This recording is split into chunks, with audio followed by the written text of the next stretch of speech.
Hai teman-teman semuanya. Eh, Teman-teman, pada video kali ini saya akan mereview buku yang berjudul eh, Renaissance, yaitu maksudnya masa peralihan dari abad pertengahan ke abad modern di Eropa. Yang baru laporan Komite des Sages, kelompok refleksi untuk membawa warisan budaya online di Eropa. Oke, baik teman-teman semuanya. Eh, Buku ini adalah buku pada mata kuliah Sosiologi Terapan yang diasuh oleh Bapak dosen kami, yaitu Bapak Lazarus Camat. Kemudian teman-teman, sebelum kita lanjut pada isi buku ini, alangkah lebih baik saya memperkenalkan diri dulu. Oke, nama lengkap saya Epifanis Jore, NIM 1703030059, mahasiswa sosiologi semester 7. Saya kuliah di Undana Kupang, Fakultas Ilmu Sosial dan Ilmu Politik. Oke, baik teman-teman, langsung saja pada isi buku ini. Yang pertama kita akan membahas tentang kerangka acuan Komite des Sages dalam membawa budaya Eropa warisan online. Di sini mungkin tidak ada ambisi yang lebih besar daripada melestarikan warisan budaya kita yang kaya. Oleh karena itu, dalam kesadaran penuh akan tanggung jawab kita terhadap generasi masa lalu dan masa depan, dan dengan kerendahan hati yang dalam membawa kita semuanya untuk mendekati sebuah misi dalam artian yaitu bagaimana kita terlibat langsung di dalam kehidupan masyarakat yang penuh dengan budaya yang bersifat pluralitas seperti di negara kita ini, yaitu kita terdiri dari berbagai macam budaya, yaitu budaya yang masyarakat kita sendiri miliki itu bersifat pluralitas, yang artinya tidak hanya terdiri dari satu budaya, tetapi terdiri dari berbagai macam budaya yang kita miliki, dan kita harus patut membanggakan itu semuanya, karena itu adalah hak cipta rasa dan karsa daripada nenek moyang kita yang sudah mendahului kita, dan mereka dengan senang hati mewariskan itu semuanya kepada kita. Di sini teman-teman semuanya pada isi buku ini, yaitu aspeknya itu yang pertama adalah budaya, kemudian bagaimana peralihan budaya itu menuju era modern atau yang kita kenal pada saat ini, yaitu era revolusi 4.0 pada zaman-zaman sekarang ini, yang mana contohnya adalah media digital seperti handphone, laptop, iPad, kemudian smartphone, dan masih banyak yang sejenisnya.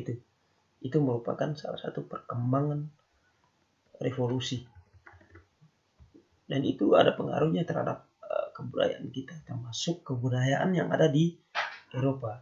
Jadi teman-teman, Uni Eropa itu menghadapi kebutuhan untuk pakaian, digitalisasi, warisan budaya Eropa, dan konten budaya secara komprehensif dan rajin. Nah, itu tadi yang seperti saya katakan tadi, bahwa di Eropa juga ternyata menghadapi kebutuhan yang sama seperti kita, yaitu kebutuhan akan hal kepakaian, kemudian digitalisasi, yaitu bagaimana proses kerja dari digital itu mempengaruhi budaya kita, seperti halnya di Eropa tadi.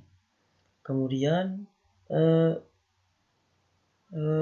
komisi waktu itu pada tanggal 29 November tahun 2009 komisi telah memutuskan untuk membentuk refleksi grup untuk mengembangkan visi dan alamat masalah utama yang dipertaruhkan dalam kehadiran warisan budaya online di Eropa.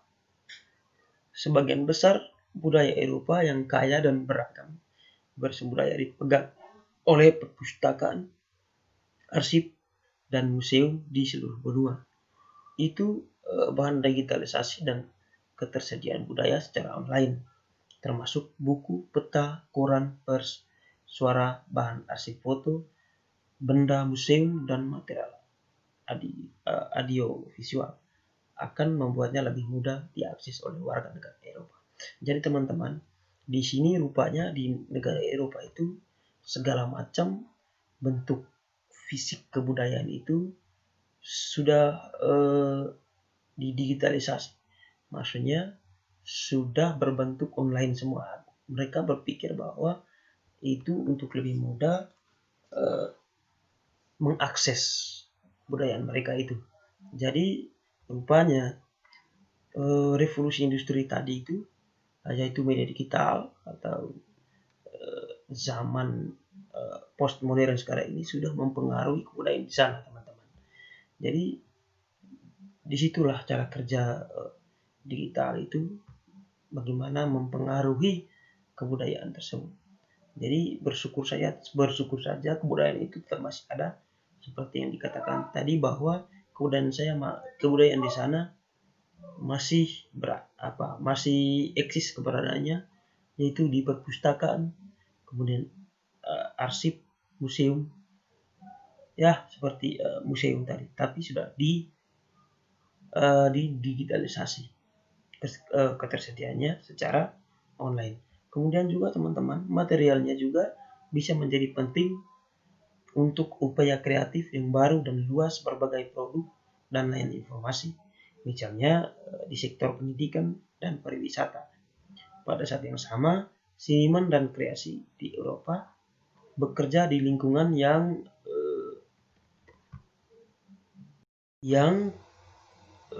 dibentuk oleh teknologi digital dan komunikasi global. Pergeseran digital mengguncang model tradisional, yaitu mengubah rantai dan panggilan untuk mood bisnis baru. Yaitu transisi digital menimbulkan sejumlah tantangan signifikan bagi sektor kreatif. Kemudian mereka juga perlu beradaptasi dengan peluang dan hubungan yang dibawa oleh digitalisasi dan hal penciptaan produksi, difusi, dan pertukaran ekspresi budaya baru untuk mendapatkan manfaat penuh mereka. Jadi teman-teman, rupanya di sini tadi sudah jelas-jelas dikatakan bahwa Toro bekerja di lingkungan yang dibentuk oleh teknologi digital dan komunikasi global. Jadi di situ ada pergeseran digital yang mengguncang model tradisional. Jadi di sini sudah kita ketahui bahwa model tradisional di Eropa itu sudah tidak ada, sudah musnah, sudah diadakan peralihan. Masyarakat di sana itu sudah tidak tradisional lagi, melainkan modern. Ya, itu semua adalah akibat dari berbagai macam kreativitas manusia. Itu segala macam itu sudah online. Pesan makanan saja online lewat aplikasi, pesan baju saja online. Kita tinggal duduk di rumah saja. Jadi ada yang antar begitu lewat aplikasi. Semuanya itu sudah kita rasakan di Indonesia. Tapi bedanya di negara kita ini di berbagai pelosok-pelosok itu masih terdapat masyarakat yang masih bersifat tradisional. Kemudian teman-teman, mereka memang perlu beradaptasi. Kemudian dengan peluang baru, hubungan yang dibawa oleh digitalisasi dalam hal penciptaan produksi, difusi, dan pertukaran ekspresi budaya baru untuk mendapatkan manfaat penuh mereka. Oleh karena itu, sangat penting untuk mendamaikan tradisi mandat nasional lembaga budaya. Jadi teman-teman, di di dalam buku ini ada juga poin-poin penting, yaitu biaya digitalisasi warisan budaya Eropa, laporan untuk Komite des Sages dari Komisi Eropa. Jadi yang pertama yaitu pertimbangan umum. Jadi komite merasakan itu untuk menangani masalah akses dan penggunaan publik digital materi dominan. Pekerjaannya harus menggambar di tempat pertama di atas prinsip dasar akses ke budaya. Kemudian ada juga akses ke file bahan digital. Komite sangat merasakan dominan publik itu seperti materi yang harus didigitalisasi dengan uang yang mempublikasikan secara bebas untuk semua masyarakat maksudnya. Kemudian yang berikutnya yaitu penggunaan kembali digital bahan. Menteri Domain Publik Digital dengan uang harus tersedia secara bebas digunakan kembali non komersial oleh warga, sekolah, universitas, non pemerintah dan lain atau organisasi. Kemudian yang berikut teman-teman ada penggunaan metadata. Komite berpendapat bahwa metadata terkait dengan objek digital yang diproduksi oleh budaya yang harus luas dan tersedia secara bebas untuk digunakan kembali. Jika kondisinya dikenakan referensi ke proses dari metadata, ini harus distandarisasi di seluruh papan. Kemudian teman-teman semuanya, jadi isi buku ini yang paling penting adalah yaitu proses digital dari era tradisional menuju ke era modern.